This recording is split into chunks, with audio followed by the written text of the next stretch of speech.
getting smaller and smaller and harder to see, and that's why I don't bring any paper with me on Sunday mornings. I never, in my life now, I'm never sure, should I look over my glasses? Should I look under my glasses? Should I look through them? It's as if something is changing, and that changing something often causes me to be a little bit alarmed. Where is this going? And what's true in my body, and what's probably true in your body, as Dennis has testified to, is also true in the large body of our community. It's true of our nation. It's true of our world. Many of us are asking, where is this going? And some of us, just like with the experience of aging, are getting a little bit trepidatious, a little bit anxious, a little bit worried about, oh no, I'm not sure if I'm going to be able to handle what's coming next, both at the personal level, the societal level, and the global level. It seems sometimes that the future is scary or worrisome. And I think that at just about this time, the future has become threatening to many, many people, and we are seeing many, many different responses to that threat. Now this week, there's no gospel reading, and I wondered about doing that, but I didn't think that the gospel reading suggested by the lectionary was quite fitting to where we are in our journey to Lent, to the cross, and through the cross to resurrection. And I thought what I might do is just reflect for a few moments orally on my experience with the gospel, and in particular, my experience with Jesus. And what I'd like to suggest is that as a grown man, how I learned about Jesus as a boy is not what I now know about Jesus. When I was a boy, they told me all kinds of stories about God, and they were designed, those stories, to impress my imagination and basically convince me that God was a good thing for me and not God was a bad thing for me. Well, by the time I was a teenager, that got complicated. Now, one of the things I'd like to highlight is that Jesus also was a teenager. And there is a small story in the Bible about Jesus going to the temple when he was about 12 years old. He's just into his puberty. He's just into his adolescence. And that's a stage of life when the critical mind, or the examining mind, the mind that looks at things carefully, begins to ask questions. And at the age of 12, Jesus has got questions. But we learn from the story, the brief story about when they bring Jesus to the temple, that he's also got some insight already. It says in the story that the teachers in the temple were amazed at the answer Jesus, as a young boy, gave to their questions. And immediately that twigs a question for me. Where did Jesus get that understanding, that insight, that knowledge about God that impressed these old teachers of the tradition? And I'm going to suggest, and you've probably heard this in one way or another from me, that his life as a boy with his mom was very important. You see, the gospel story, the story about Jesus, doesn't start with a patriarch. It doesn't start with a priest. It doesn't start with a prophet or a politician. It starts with a young woman who perhaps is longing for her own life to be different, but also longing with her community for the world to be different. And that longing causes her to be in the position that when God whispers a word, she can hear it. Mary, God says to her. And then God explains to Mary that the child that she is going to conceive is going to be the difference for which she is longing. And not only the difference for what she is longing, but the difference for which all the people she knows, all the people of the land. There are some folks who are content with the way things are, but the great majority, when Jesus is around, are unhappy with the way things are. And then the next thing we notice about Jesus is that he grows up, and at the age of 30, he goes to be baptized. Now, during his growing up as an intelligent boy, as a boy who has insight and understanding, who has some courage and some conviction about the things he's learned, by the time he's 30, he's examined the adult world. And he's realized that the adult world is falling far short of what it is that he has learned about God from his teachers. And Jesus decides to step out of the world as it is, to leave it, to walk away from it, and to go to spend some time alone thinking, what can I do about the state of the world? What can I do to make a difference? And when he comes out of the desert, out of the wilderness, he begins to do what he thinks is possible. And the first thing I would like you to notice is that Jesus does not start a program. He does not make a plan. He does not invite people to a process. He does not have an agenda. He simply walks about meeting people. And every time he meets the people, when we read the story, something happens. You can think of many examples. He's walking along and he sees a funeral procession. And there's a mom and she's weeping. And her young son has just died. And she's filled with grief. And Jesus notices this, stops, gets engaged with this woman, and restores the life of her son to her. Jesus does, by his words and deeds, something that people long for. This mom was longing for her son to be returned to her.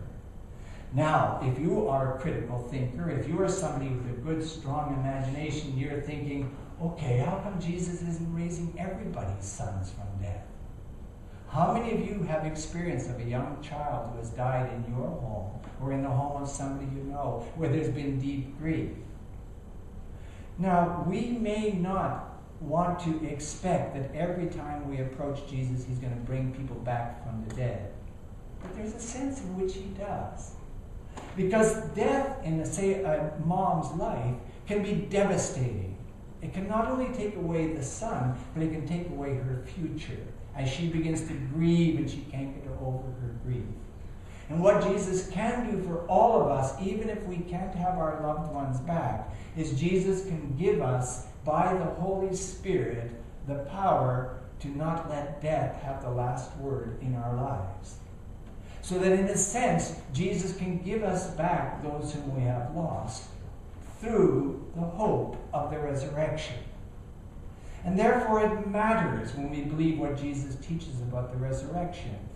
And, it's very important that we examine what that means.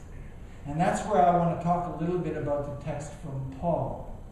Paul is at a stage of his life where he's made a decision to accept the way of Jesus, which he's resisted for so long. He decides to accept it, to embrace it, and to pursue it with all of his heart, all of his mind, all of his soul, and all of his strength.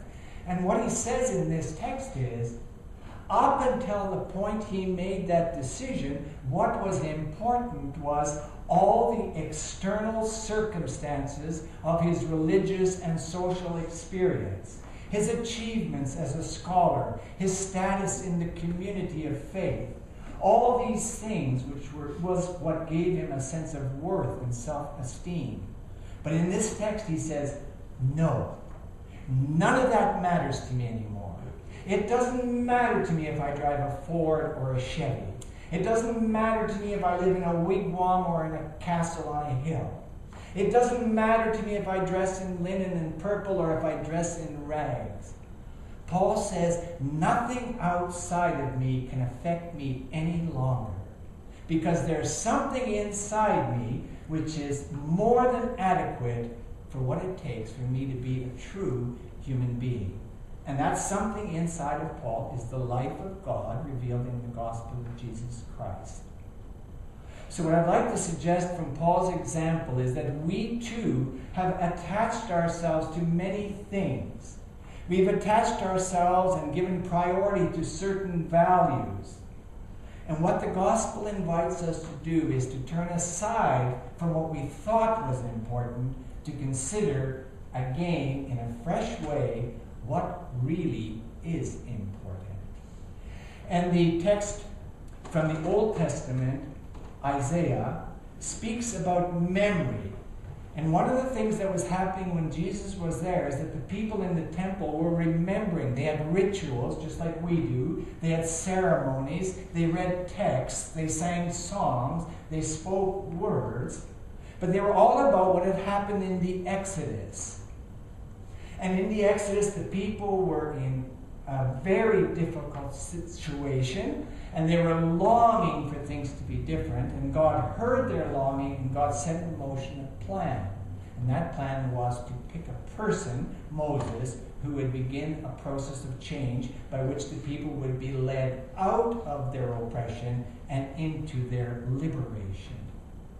The Isaiah text is situated at about the time of the Babylonian captivity. So the people of God have lost their way. They're now in a strange place. Everything that they valued and loved has been lost to them, and they're longing for it to be restored. And what they are doing is they're wishing it could be like how it was in Exodus. And what Isaiah says, don't forget the past.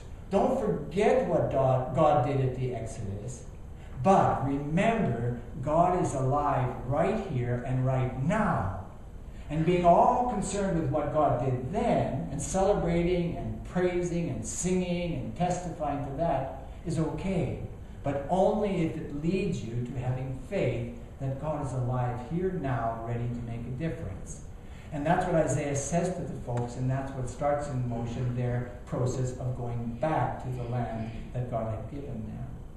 So what I'd like to sum up with is, we in the Christian church spend a great deal of time looking backwards. We look to the New Testament, we look to the history of the church, and we think that the secret is there. But the secret is not there. It's revealed there. It's revealed in Jesus in Rome. It's revealed in the prophets in Babylon. It's revealed in Moses in Exodus. But it's also being revealed right now. So just like it was then, the people of the earth are longing. And you don't have to have a great imagination to think what moms and dads are feeling like in many places in the world. You don't have to have a strong imagination to think of how it would be to be exiled, to be homeless, to be refugees, to be persecuted. It's hard for many, many people. So right now in history, there's a great longing rising up. And if we take the record seriously, God notices that longing. And I would like to suggest, by my experience as a grown man, that longing is being answered in the earth right now. And it's being answered in a way that we might not expect. It's not being answered through religion, and it's not being answered through politics. No matter how much folks try to persuade you that one of these two or these two together are what is necessary, they are unnecessary. The one necessary thing is for the turning of the human heart, one by one, by one, by one, by one. And soon there will be new hearts everywhere. And those new hearts will express a new reality. And that's the reality of the time to come. That's the reality of the future. So that the Jesus Christ, who we are going to be paying attention to in the time that is coming, is not the Jesus who is back there, but the Jesus who is ahead of us, saying, follow me. And that, follow, I just thought of Bev, because Bev was worried about candles, and I thought, what if I bumped the candle? Jesus is calling people, the Holy Spirit is calling people all over the earth to now embrace a new ethos. It's not the ethos of acquisitive rivalry, but it's the ethos of benevolent sharing. That is to say, we are all in this together now on the planet Earth. And everywhere where a person decides that what they want to do more than anything else is make a difference for others, there the kingdom is coming into expression. When a person is given a helping hand or an encouraging word, the kingdom is breaking in. And this is especially so when it comes to the engagement we have with persons who are different than ourselves. Because the love of God revealed in Jesus Christ overcomes difference. It's exactly what Paul is saying. It doesn't matter how my neighbor dresses. It doesn't matter how my neighbor prays. It doesn't matter what my neighbor eats. What matters is what kind of heart is in my neighbor. And I don't know about you, but I've met really decent Muslim people. I've met really decent Jewish people. I've met really decent Christian people and Hindu people and Jain people and all kinds of people. But from all of those groups, I've also met some pretty despicable and rotten characters. And what I'm hoping is that we will go into the future not judging people by their outward appearance, but by the readiness of the heart to get engaged in the way of love, to make a difference in the way of compassion. And if we all embrace that one by one, the world will change. And the future, which seems so dark, will go brighter. If not out there, for sure in here. And if it's in here, what more could you want? The life of God within you, the joy of God within you, the peace of God within you. A gift freely given, a gift you are free to share.